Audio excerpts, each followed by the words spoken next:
রান্না করতে আসলাম। আজকে করবো আমি আমের টক। গরম তো পড়েছে বিশাল। এখানে আম আর আমি কিছুটা পেঁপে কেটে নিয়েছি। এটাকে আমি টক করবো, মানে পাতলা ঝোল ঝোল করবো। সেখানে আমি কড়াইটাও বসিয়ে দিয়েছি। একটুখানি তেল দিয়ে দিই।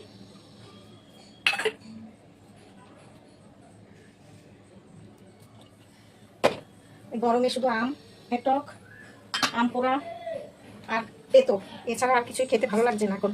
আমি একটু সর্ষে ফোড়ন দিয়ে দিচ্ছি।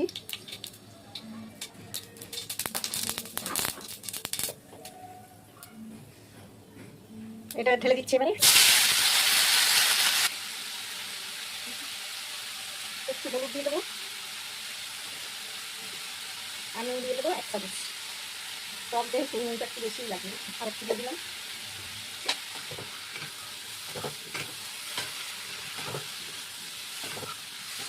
পেঁপে আর আম দিয়ে না আমের টক খুব সুন্দর হয় খেতে।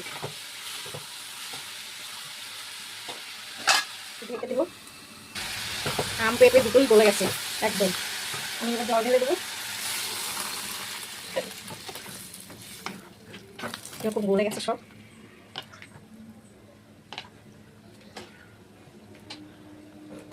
এরকম একবার আম পেঁপে দিয়ে এরকম আমের টক খেয়ে দেখবেন, দারুণ লাগে খেতে। এবার আমি চিনি দিয়ে দেবো।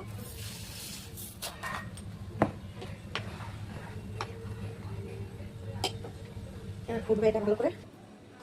আমের টক হয়ে গেছে, দেখো পেঁপেগুলো আমার গলে গেছে একদম। এবার আমি টকটাকে নামিয়ে দেবো। খুব সুন্দর হয়েছে, এইভাবে করে খেয়ে দেখবেন, দারুণ লাগে খেতে। আমি ঝোলটাকে এবার নামিয়ে ফেলি। দেখুন কি সুন্দর হয়েছে আমের টক। আমার পেঁপে দিয়ে এইভাবে টক করে খেয়ে দেখবেন, ঠিক আছে। এবার আমি আরেকটা রান্না করব।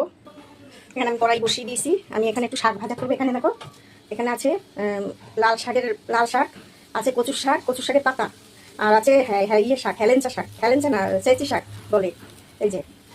তারপরে আছে কচুর পাতা, মানে 3-4 রকমের শাক আমি মিশিয়েছি এটাকে। এটা ভাজা করবো রসুন ফোড়ন দিয়ে। আমি এখানে কড়াইটাও বসিয়ে দিয়েছি, আমি কিছুটা রসুন ছাড়িয়ে নিয়েছি। কড়াইতে তেল দিয়ে দিই। এই শাকটা আমি তুলে নিয়ে এসেছি, এক জায়গায় হয়েছিল খুব সুন্দর শাক, একদম পরিষ্কার জায়গা, বাড়ির ভেতরেই। দেখে আমার খুব ভালো লাগলো, তা ভাবলাম শাকটা তুলে নিয়ে যাই। রসুন ফোড়ন দিয়ে দিচ্ছি।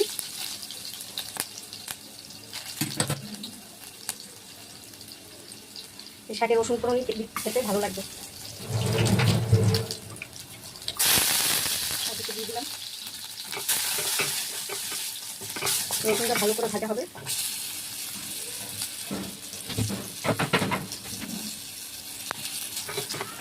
ভাজা হয়ে গেছে, আমি এবার শাকটাকে দিয়ে দিচ্ছি।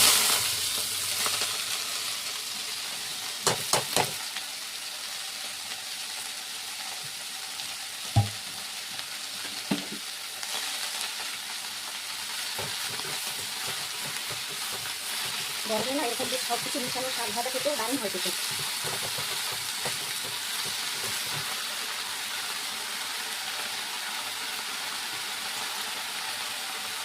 দিয়ে দিচ্ছি, আর একটু হলুদ দিয়ে দিলাম।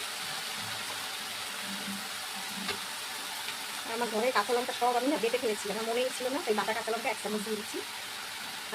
আর একটু কম দিই, এই যে লঙ্কাগুলো একটু ঝাল আছে।